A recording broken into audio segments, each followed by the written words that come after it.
Hello and welcome to episode 80 of the Beards and Bitcoins podcast. Today we are going to be breaking down the coronavirus, how it's affecting the markets, and how it may affect you.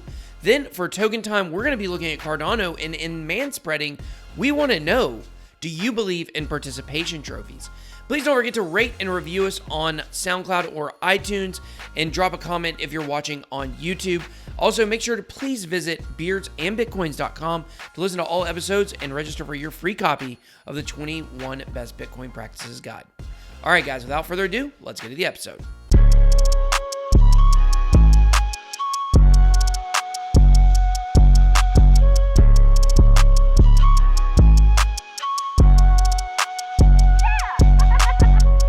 Hey guys, thanks for tuning in to another episode of Beards and Bitcoins. We are a crypto podcast for the man's man and the ladies that love him. I am your co-host, Jay Chains. Joined with me, as always, is my homie, BitBoy. How you doing, my man? Dude, what is going on? Another week. Another week. Here we go. Let's get started. Let's do it. Well, I mean, it's Tuesday, so the week's already started. Taco Tuesday over here. Yeah, but you guys will be listening to this on Thursday, so the week's almost over for them. So, hey. All right, man. I want to get right into this because I've got a question for you, all right? We got to talk about TikTok. Yeah. You recently, I think it was maybe last week, you hit 1 million followers. What does that feel like? And while we're talking about this, you got to make sure that you can give some advice to some of the listeners out there that are trying to grow an audience. So if you got like a tip or strategy that you can give as an antidote, just let them know. Yeah, so, I'm always talking about how in crypto, we go to these crypto conferences and how it's like we're the most famous Beanie Baby collector at a Beanie Baby conference. Like, that's really what crypto is. Like, it's such a small niche. But what's actually happened to me over the last few weeks transcends that. So I went super viral on TikTok, and I have over 1 million followers now, 1.1 million followers, heading towards 1.2 million now. And I just give interesting facts. Like, I talk about stuff on the dark web. I talk about, world's strangest deaths. I've talked about like American monster sightings, and people love it. And I have a name. My name over there is not BitBoy. It's CEO of Facts. So my username is @Facts, FACTS CEO, @Facts CEO. And it's really blown up. And it's so crazy because people recognize me everywhere now. When I'm in places. Like, are you serious? Yeah, for sure. At the gym, people are recognizing me. Church, people are recognizing me. Like, people recognize me. And my sister, she goes to college up in North Georgia, and she says all of her friends think she's famous because she knows me. That's hilarious. That is crazy. Awesome. Yeah. So, I mean, the main demographic for TikTok is 16 to 24 right now, but that's changing. Definitely older people are starting to get on, and the content's changing. So I'm not doing dance videos. I'm not doing lip singing videos. I'm not doing, right. any of the silly stuff that people do. Like, I'm actually like giving people information, and I think there's a good niche for that. So, but it's definitely been, really crazy. Like, here's a good, for instance, like my mom texted me, and she said that her friend that she used to work with when I was a kid, like I'm talking like 30 years ago, texted her and said, "Oh my gosh, your son is famous on TikTok." She said, "My two 12-year-old boys are going crazy because I know you." And anyway, the long and short is she asked my mom to get me to follow her two boys, and like it like made their day, like just me following them. And so that's awesome. Yeah, it's been like a whirlwind for sure, and hopefully it just continues, because for me, honestly, like, this is a good way to draw people to crypto eventually. And give them little, pepper and some crypto stuff every now and then. Yeah. So I wrote an ebook on how to grow on TikTok, and I'm developing a course. I'm not going to release the ebook right now. I plan on releasing it this week, but I'm actually developing a course to go around it, so that way, like, if people buy the book, they can also buy the course if they want. But I didn't go viral just on one video, like all of a sudden, whatever. Like, I've been consistently growing, and I was like at about almost 200,000. And then I hit a viral video that pushed me up to about, 800,000. And then I've continued on from there. But tips for growing TikTok, you just got to make a lot of content and be interesting. And TikTok is the amount of views that I've had on TikTok already in 4 months of making consistent content are way more than every other platform, every other thing I've ever done combined. And a lot of people are having those results because you get organic, like you have organic reach there. So like on Facebook, if you post something, nobody sees it but your friends. And if you have a business page, you got to see to show it to more people. On TikTok, the way TikTok works, any content that you get made, people are going to see. Now, are a lot of people going to see it? That depends on how good the content is. So that's like one of those things that kind of like snowballs, right? The more people that kind of enjoy it, then it's like, okay, now we're going to start pushing out to more and more people because more and more people like it, and good place to go viral, man. Nice. Yeah, and as long as people like it and watch it, the most important thing is watch time. So if people are watching all of your video or watching it a few times, then you're going to keep getting shown to more people. I mean, my biggest video has 13.3 million views on it. Dang, dog. That's crazy. That's just one video. I have on the app, I think 12.5 million likes on my content. Like, it's crazy, you know, how fast it's all blown up. So, but the main thing is like, you know, I just, and you remember about a year ago, I was telling you about TikTok, and I didn't start making content for several months. If I'd started in the very beginning, like, who knows where I'd be right now. Well, you're definitely on your way up to the top. You know, where are you at right now as far as like your ranking? Well, I've discovered there's two separate rankings. So if you're a popular verified creator where TikTok verifies you, you're in a whole different ranking system. So I think there's about 1,000 of those. But for all of the people that are not verified, like you can think of it like on Twitter having the blue check mark, there's only 30 people ahead of me. So, yeah. So what I'm waiting on now, I'm waiting to get verified. I'm going to get verified probably in the next, month or two on TikTok. So that's exciting. I have a verified check mark on there. Nice. I want to be so famous. But let's move on. Let's talk about another famous thing that we know, which is the Monarch wallet, which is absolutely phenomenal. Ooh. Everybody knows about the Monarch wallet. And we want to thank our sponsor. The Beers and Bitcoins Crypto Podcast is brought to you by Monarch Wallet. Rule your own financial kingdom from the palm of your hand. That's right, Ben. The team at Monarch is always working so hard to bring you the one app to access all of the best crypto services. They believe in delivering you tech, not hype, which is great. Yeah, so with the universal decentralized Monarch wallet, you can buy, store, spend, and earn crypto. And with Monarch Pay, you can set up and accept recurring crypto payments. Nice. Well, for more information, make sure you check out monarchwallet.com or monarchtoken.io today. Yeah, and Monarch is, one thing Monarch is doing is spreading adoption. Like, we know that, right?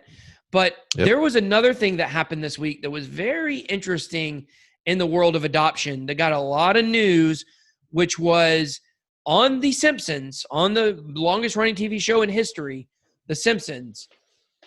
They talked about Bitcoin. They actually gave a full explanation of not just Bitcoin, but digital currency. I saw the videos on there. No, I didn't get a chance to watch the video because I was out of town this weekend. But I saw, excuse me, in the headlines, all the video stuff. And so like what was basically, you know, they talked about Bitcoin and blockchain. Is that right? So and I think this is something that's really cool, okay? Because the Simpsons have made a lot of Bitcoin references before, okay? Mm-hmm. But they were always implying, like there was one episode where Krusty the Clown said like something like he was on the dark web and spent all his Bitcoin. You know, like there's been referencing like negative references to Bitcoin. And we've seen that on a lot of shows. But what made this different is it was like an educational course on what cryptocurrency is. Now, it did have some funny scenes in it. And it was actually, so Lisa is talking to someone. I don't watch The Simpsons enough to know this character. But, well, I guess he's like maybe the scientist in town, something like that. And he says, okay, well, we'll explain it. Let's watch this video. But the video, the person that actually explains it is Jim Parsons. Do you know Jim Parsons? Yeah, the guy from the scientist show. What's it called? Yeah, Big Bang Theory. Yeah. Sheldon Cooper. Thank you. Sheldon Cooper. Thank you. Right. So Sheldon Cooper is explaining cryptocurrency. And there's one kind of funny thing in the middle where on the Big Bang Theory, at the end of every episode, which, I mean, I'm not a huge Big Bang Theory guy, but at the end of every episode, nerd alert, there's a screen that's just a bunch of text from the creator, right? And it'll be like different funny stuff or interesting stuff, but it only flashes up there for a few seconds. So you have to pause it to read it because it takes like a full minute to read. Well, they did something like that with cryptocurrency in the middle of the explanation. And it was like something about cryptocurrency, and it said cryptocurrency like 25 times in the text. And it said, because if you're into cryptocurrency, you have to let everyone know about cryptocurrency by saying the word cryptocurrency over and over and over again. I thought that was funny because that's a critique on us, obviously. Absolutely. But in the early days, man, the more times you say it, that's how you get that name recognition. You get how you get it out there. Yeah, but absolutely. People do say cryptocurrency a lot. I love how that typically is a trending hashtag in crypto Twitter. Cryptocurrency. So I did some research and I started looking into other pop culture references for Bitcoin and cryptocurrency, because kind of what I was trying to see is if like I could make a video that was like, the Simpsons talk about crypto positively. This is a bull run signal. I'm always trying to do clickbait on my channel. But there really isn't. Like, there's been consistent pop culture references, and explanations of cryptocurrency, like not just negative stuff where people are making fun of it all the time. And that was kind of refreshing to see. Yeah. I know that it's been on like game shows and obviously TV shows and all that stuff. So I think the more times you see it, the more times people hear about it, the better it is for all of us. Because it's been tragic lately. You know that. Oh man, the markets are not doing great. I mean, we're going to talk about the markets in a little bit, guys. We got a big show for you guys. We're going to be talking about Cardano. We're going to be talking about the coronavirus and how that affects the markets. And then later on in Manspreading, we're going to be talking a little bit about participation trophies. I want to talk about something that happened this week with my kids' soccer league. Oof. We'll get there, guys, for sure. But I guess let's go ahead. Let's get this thing kicked off with Token Time. Token Time. All right. This week for Token Time, we are talking about ADA, otherwise AKA known as Cardano. And they just recently completed a hard fork, if I'm not mistaken, right? It was the implementing a hard fork called Ouroboros BFT, and now the network's running on a better consensus mechanism. So what do you know about this, Ben? Yeah, so I think it's really important to talk about this Cardano hard fork because we all know hard forks, right? Like Bitcoin Cash and Bitcoin SV. And what happened when they hard forked? Like a new currency was made, right? Yeah. Sorry. Okay. I think I've got coronavirus. Oh my gosh, guys. Justin almost just died. I don't know what that was about. But yeah, so when Bitcoin Cash and Bitcoin SV were created, they're a hard fork and they got the miners, a certain group of miners to keep mining and keep sending transactions on the old code. And so what that does is that creates a new currency. That's why people who had, Bitcoin on Coinbase at the time of the Bitcoin Cash fork received Bitcoin Cash in their accounts. But the Cardano hard fork is not the same because all the developers are in agreement that they're going to continue on the new code. They're not going to mess with the old code. So there's no coin created. And so I think it's important because there's a big opportunity for scams with this, for people to say like, oh, this is Cardano Cash, or this is basically just make up a currency when people know there's a hard fork. Scammers can use that to their advantage to say, oh, did you not hear there's a Cardano fork? I got so much of it and I'll sell it to you, and then all of a sudden people send a scammer money and they lose all their money. So this is different because what this fork is basically setting up Cardano for what their next phase of their roadmap is, which is called Shelly. Now, all of their, all of their roadmap, which is the main net, right? What's that? It's the main net. Shelly is the main net. Is that what you said? Yeah. Well, Shelly, one part of Shelly is the main net. So as they launch Shelly, they will be launching their own mainnet soon. It's like, it's been forever, Cardano. Like, when is this thing going to happen? Did you know Cardano was started in 2015? Really? Yeah. 2015 is when it was started. Now we know in 2017 was when it got really popular, but Charles Hoskinson split with Ethereum in 2014, I think, the end of 2014, and then started Cardano in 2015. So it's taken them 5 years to launch a mainnet. What do you think about that? Well, we've talked about it before, that it was always interesting, that they could, it had like, obviously right around the turn of the year in 2018 when we kind of went through like a fierce rush. I think it popped up, if my memory serves me correct, to like the low dollar range, something like that. And that was without any kind of working product, right? And we saw that they kind of hung on for a while, and they stayed relevant with, like you said, with nothing, no product. Yeah. And so, here we go. We're finally, at the final stages of things. It'll be interesting to see how everything works, because like you said, it's been years with nothing. But it's Charles has been in, he's got his face in the game. They're always staying relevant somehow. But we'll see what happens. Yeah. Well, I think that what their plan has been is we just want to go really slow, and we want to make sure that we get everything completely accurate. So, we don't run into any problems. And I mean, governance isn't even going to be introduced at this point. That's like not introduced for even longer. I think the biggest launch during all 5 phases, I think, is Shelley, because it, is decentralization. It's the mainnet or whatever. But I don't know. Like the timing's really interesting though, because as long as it's taken them to get everything out, like it's still kind of lining up where they're going to be putting their product out about the time that the price of Bitcoin, starts going crazy. You think that's going to happen this year? Oh, for sure. Yeah, for sure. Are you all of a sudden super bearish now because the price of Bitcoin went down? Like what happened? I'm not. I mean, no. I'm still super bullish. Like we can drop down to 80, 200, 8,500, and I'm still going to be just as bullish as I was a couple weeks ago. Yeah, that's a good point. No, I'm not. It doesn't turn me bullish. I'm looking for a little bit more excitement, I guess. I think that there's a lot of people looking for a little bit more excitement. I mean, I'm not into, trading, so I don't like, I don't do shorting or anything like that. So yeah. I'm just excited for when things are a little bit better in the market. I mean, yeah, I agree. I mean, I think things are definitely more exciting when, the market's pumping, but let's move on. But before we do, I do want to mention that we do have a Telegram group, and it's growing. I think we have about 25 members now. We do have a Telegram group. It is called Beards and Bitcoins. You can get it by going to t.me/beards and bitcoins.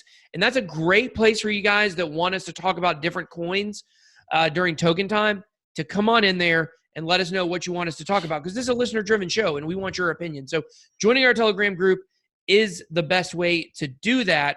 And if that's news to you, that's okay, because now it's time for Newsbreak. Newsbreak. And yes, for Newsbreak today, we are talking about the coronavirus. It's what is on everyone's mind. And I guess the first place to start is to talk about how this is affecting the markets. And it's very interesting the way it seems like it's affecting crypto right now, but it's affecting the stock market as well. Oh, yeah. I mean, I think I saw something. I'm going to pull it up right now. Saw something that the Dow Jones was down like almost 1,000 points today. I mean, yeah, it's affecting not only the crypto market, it's affecting the stock market. It's affecting everything right now. Only because the CDC, I think they just came out and said, hey, this is, it's not when, not if, it's when this goes pandemic. So, it's coming to the United States. It's coming everywhere. How'd your kids? How'd your wife? It's coronavirus time. It's very concerning for someone like me that has kids, for sure. But we'll talk about that. We'll talk about that here in just a little bit. But we really want to start first with talking about how this is affecting the market. And so I really listened to someone talk about how the coronavirus is actually affecting dollars across the world. Okay. So Asian people are being discriminated against right now. So if Asian people are flying, people are requesting not to sit next to them. People are refusing to get on planes with people that they think came over from Asia.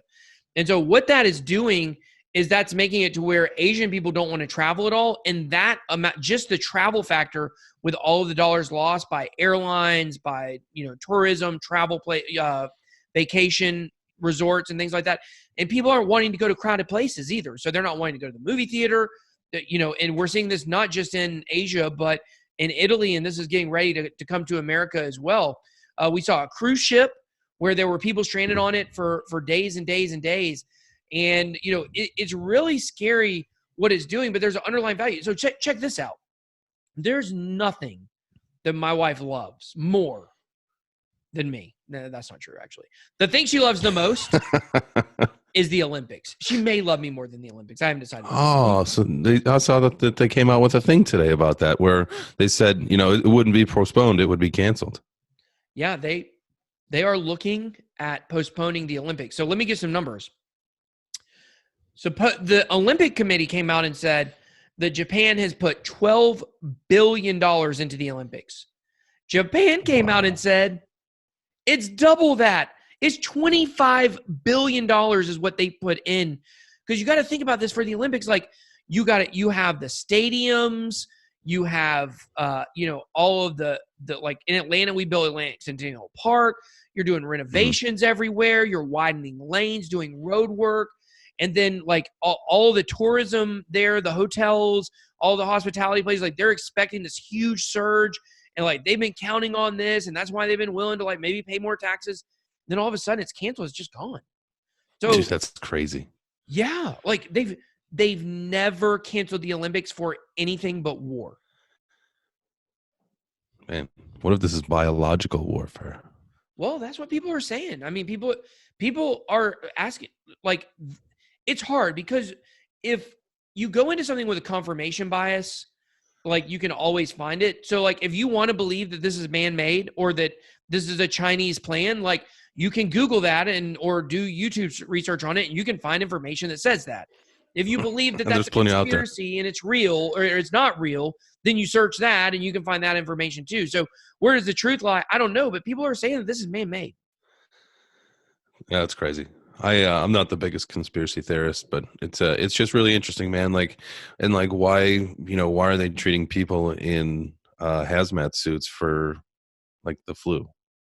Did you see the video of them pulling? Yeah, that was a training video, right? No, the fishnet thing. Yeah.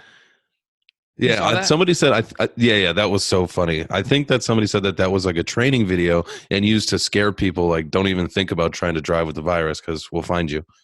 Because they said something about, like, just the way that the security truck came out and, like, the rumble strip that they threw by but then was gone. So, like, he would have actually had time to go through. Yeah. Some weird. Well, I talked to a guy. I talked to Terry from IOST. He's the co-founder. He's been on the podcast before. Mm-hmm. And he's in China. He's in Beijing. And he was explaining it to us like the government, in his opinion, the government has way overblown like what's happening there, like in like preventing people from being able to go to work. He's like, dude, it's tough. Like he can't leave his house. He literally can't leave his house. He's been at his house for weeks now.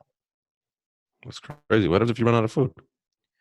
I don't know. I mean, dude, they have blocks of streets like blocked off with military standing in a. I mean, dude, this sounds like something from The Walking Dead or something. Yeah, right. Wow, that's crazy. Like, so what do you do? Like, do they, I mean, are there humanitarian companies or associations or whatever organizations in there, like delivering food to people? Like, it's a good question. How are these people eating? Like, cause I don't know. I mean, I've probably got a few weeks worth of food in my house, maybe not right now, cause we just got back into town, but typically at least something to get you through a week or two. I'm not a prepper. Maybe I should.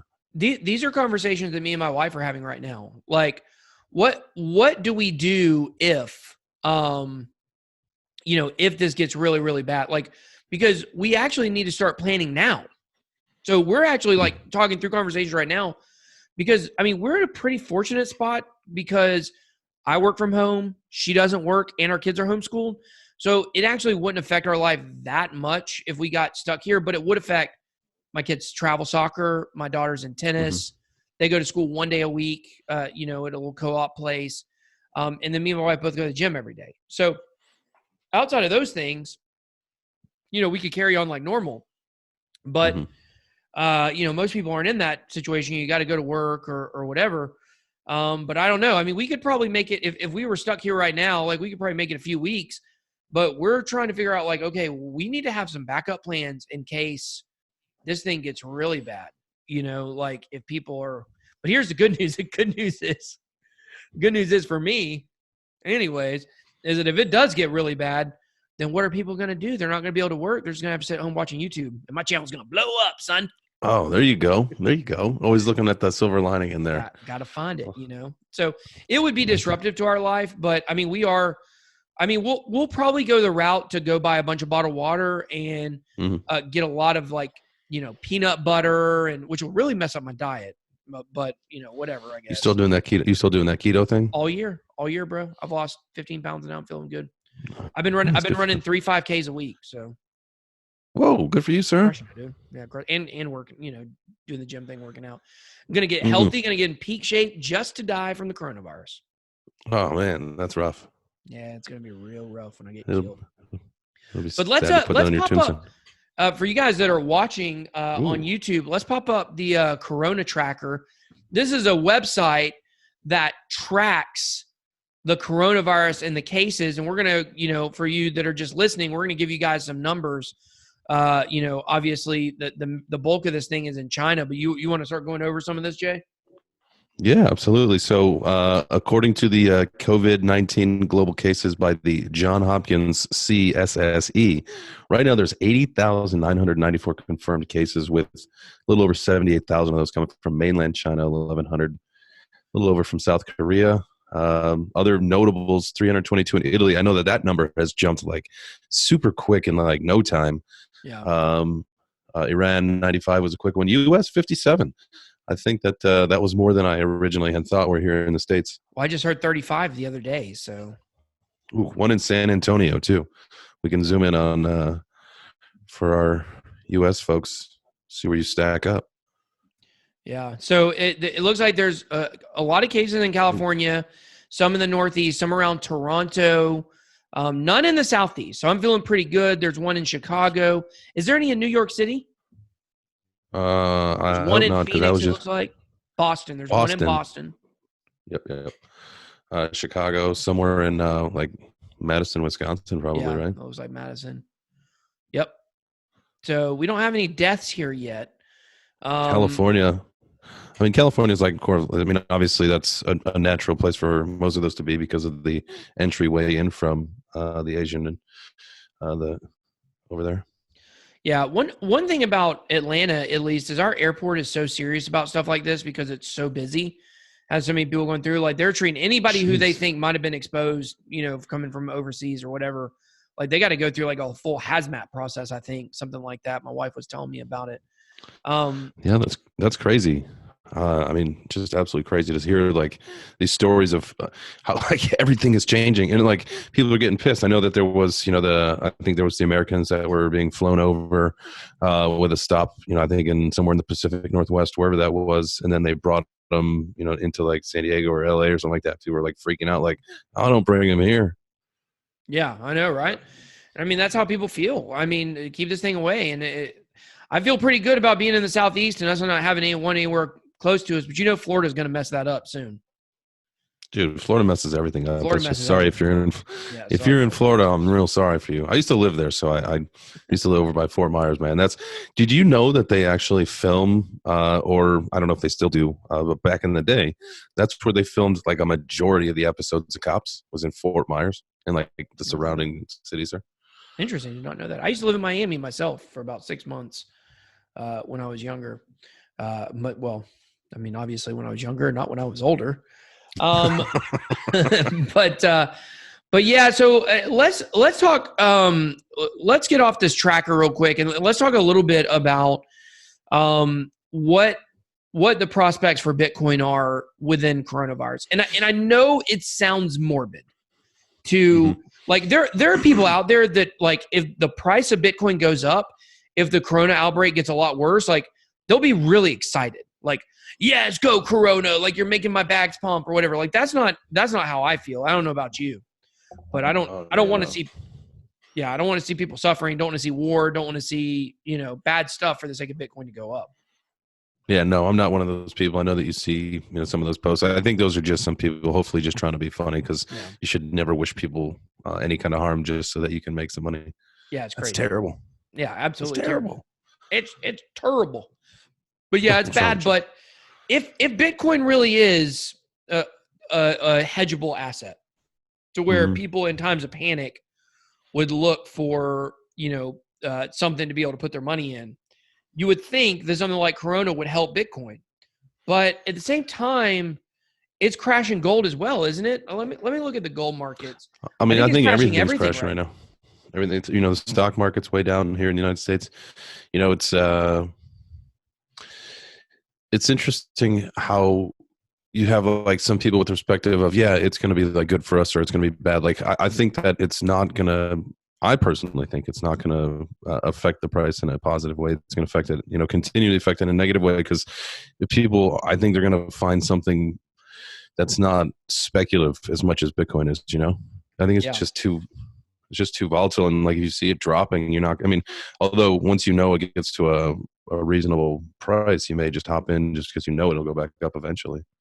Yeah, this is on the 1 minute chart. I don't want the 1 minute gold chart. Let me get the the daily gold chart.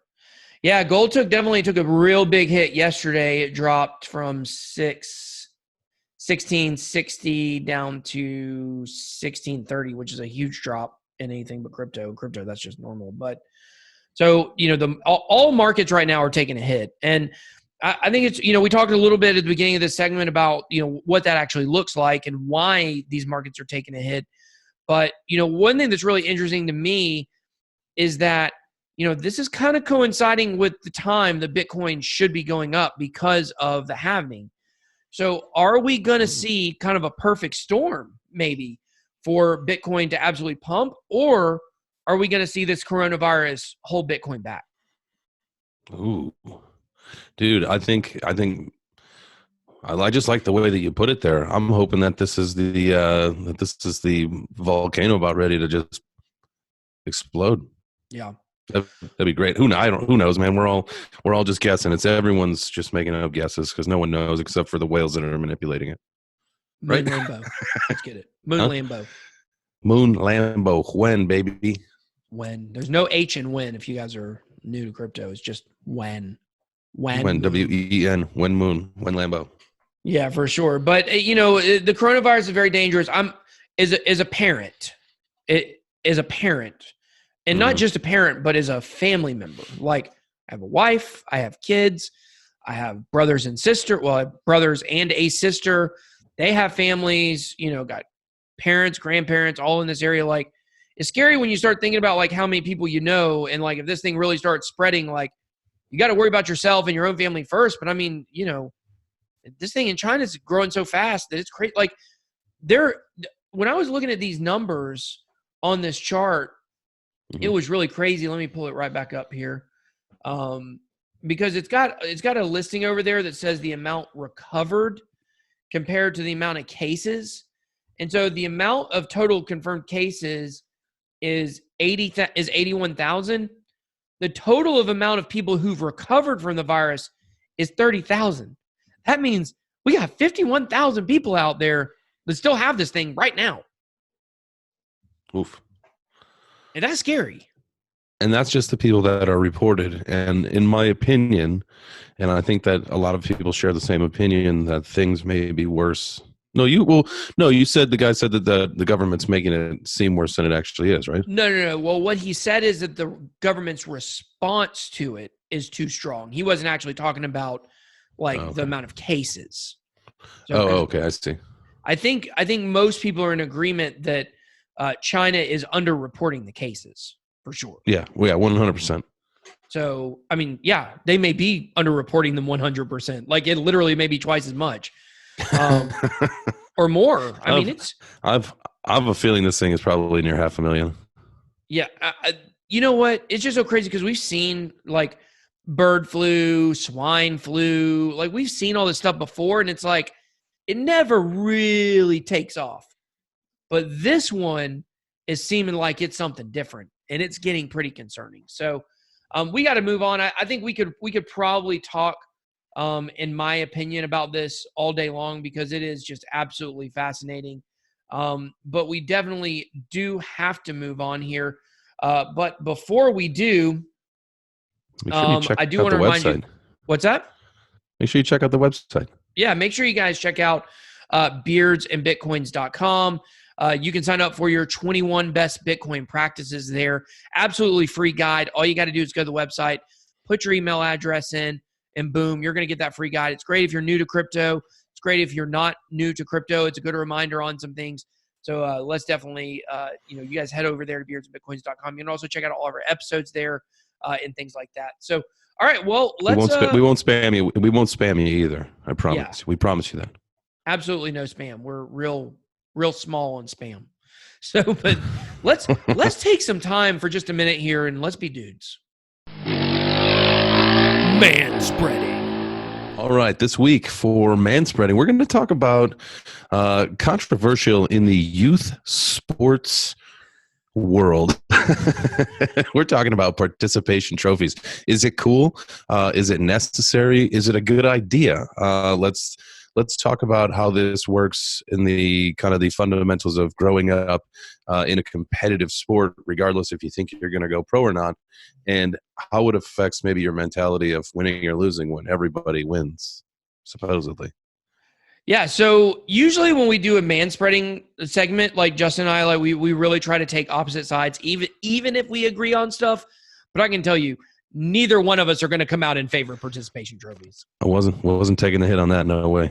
Not a chance. So, yeah, that could permanently affect my reputation. I want to win. I want to win now, and I want my trophy. And if I lose, first of all, I want to knock somebody out. Second of all, I definitely don't want a trophy.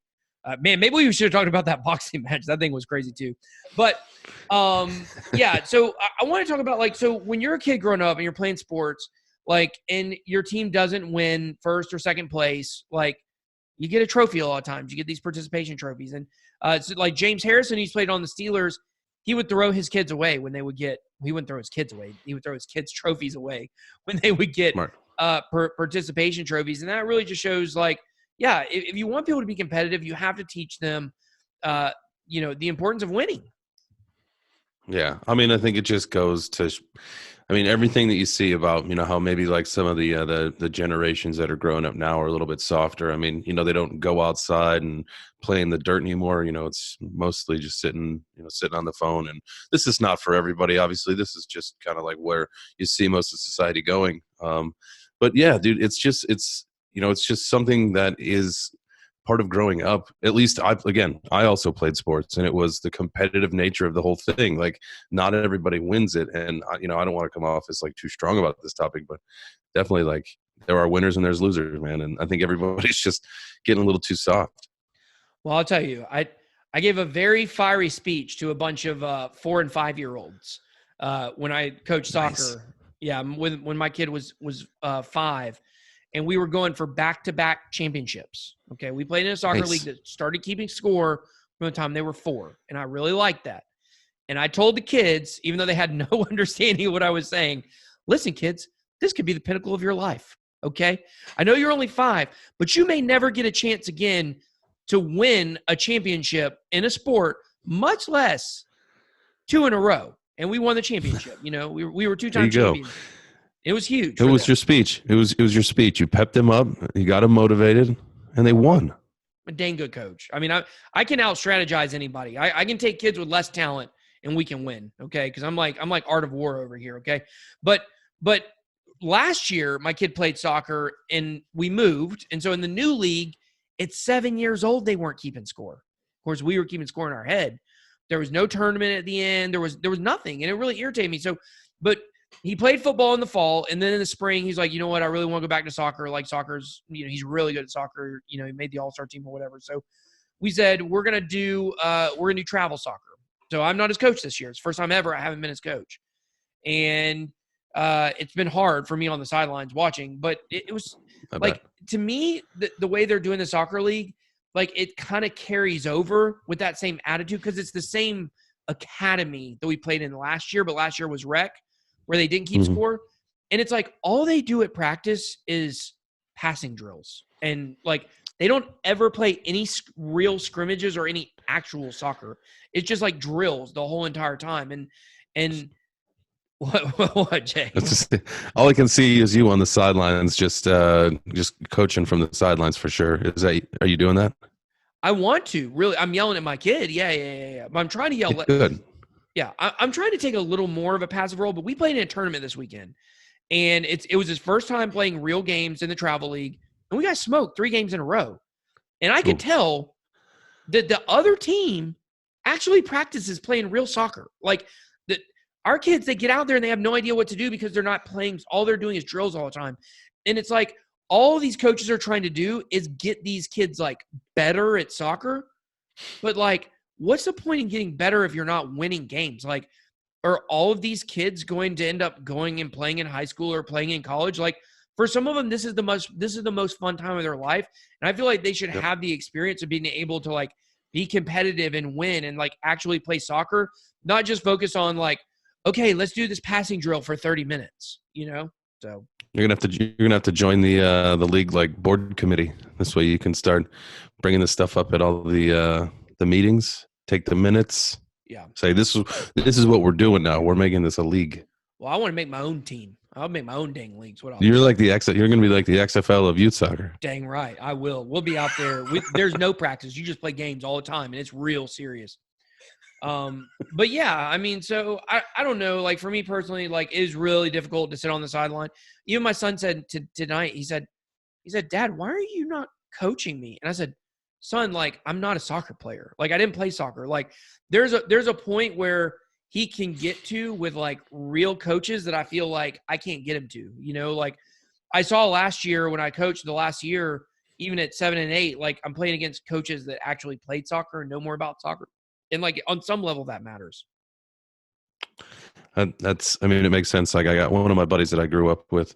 He was one of those like lifelong soccer players, like still to this day, like in our age, you know, plays soccer and that's his like profession. He's a coach and a trainer and all that stuff. And so that's what he did go on to do that. But, you know, it's always funny in my day job, I've got to deal with a lot of the soccer coaches for collegiate teams. And they're all like English dudes that, oh gosh, and they don't know how to book a bus to save their life.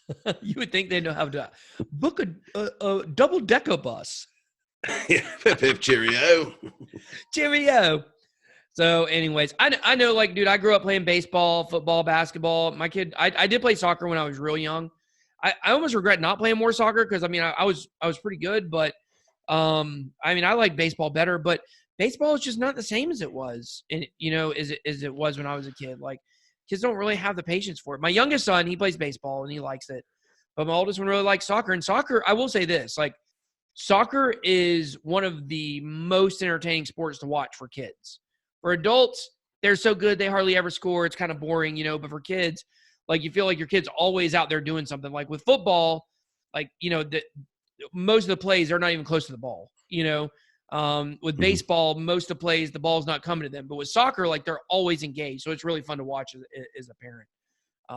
But yeah.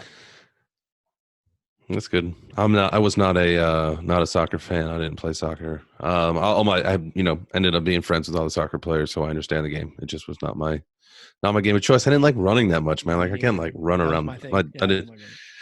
Just couldn't do it. All the soccer players that went to my high school were on the cross country team. Like that's all they did is run. I was like, I don't want any of that at all. So, but anyway, so we're gonna put a poll. We want to know what you guys think about competitiveness. Like, right? We feel like it should be like part of a man's job is to be competitive. Like you shouldn't get run over. Right. You should be an alpha. Don't be a little beta baby biznatch. Okay. Soy boys need not apply. That's right. That's right. So we want to know, do you believe in participation trophies? And if you do, we'll put up a poll and let us know. And if you do say that you do think participation trophies are good, then we'll definitely roast you and make fun of you. So that's a winner. But yeah, so we're going to put that poll up. But listen, guys, let's make sure that we thank our podcast sponsor, the Beards and Bitcoin sponsor, Monarch. We certainly do appreciate them. Thank you guys so much for listening to the Beards and Bitcoins Crypto Podcast. Each week, we're bringing you news, information, and stories to spread awareness about cryptocurrency. That's right. We are. And if you enjoyed this episode or any others, please leave us a rating and review on your preferred podcast delivery platforms. Help us spread the word by sharing your favorite episodes with your friends on social media. We will love you forever. That's right. And ever. And ever. And don't forget to visit our website, beardsandbitcoins.com. Or join our Telegram group. You can find that at t.me/beards and bitcoins. Did you like that singing? Dude, that was like, man, you like serenaded me right in my ear. I loved every bit of it. I'm angelic. What can I say? So, all right, guys, that is going to be it for us today. We will talk to you guys later.